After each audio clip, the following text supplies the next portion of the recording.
Fairy Tales for Kids, The Elves and the Shoemaker. There was once a shoemaker, who worked very hard and was very honest, but still he could not earn enough to live upon, and at last all he had in the world was gone, save just leather enough to make one pair of shoes.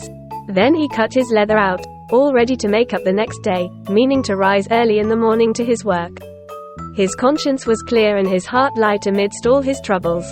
So he went peaceably to bed, left all his cares to heaven, and soon fell asleep. In the morning after he had said his prayers, he sat himself down to his work, when, to his great wonder, there stood the shoes already made, upon the table.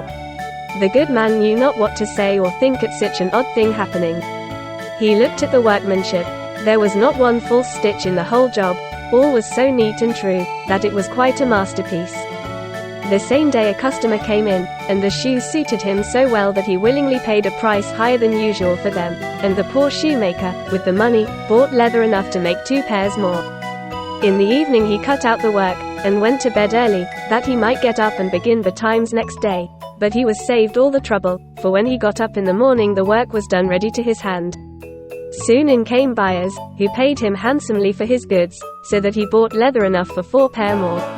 He cut out the work again overnight and found it done in the morning, as before, and so it went on for some time. What was got ready in the evening was always done by daybreak, and the good man soon became thriving and well off again. One evening, about Christmas time, as he and his wife were sitting over the fire chatting together, he said to her, "I should like to sit up and watch tonight, that we may see who it is that comes and does my work for me." The wife liked the thought, so they left a light burning, and hid themselves in a corner of the room, behind a curtain that was hung up there, and watched what would happen. As soon as it was midnight, there came in 2 little naked dwarfs, and they sat themselves upon the shoemaker's bench, took up all the work that was cut out, and began to ply with their little fingers, stitching and rapping and tapping away at such a rate, that the shoemaker was all wonder, and could not take his eyes off them. And on they went, till the job was quite done, and the shoes stood ready for use upon the table. This was long before daybreak, and then they bustled away as quick as lightning.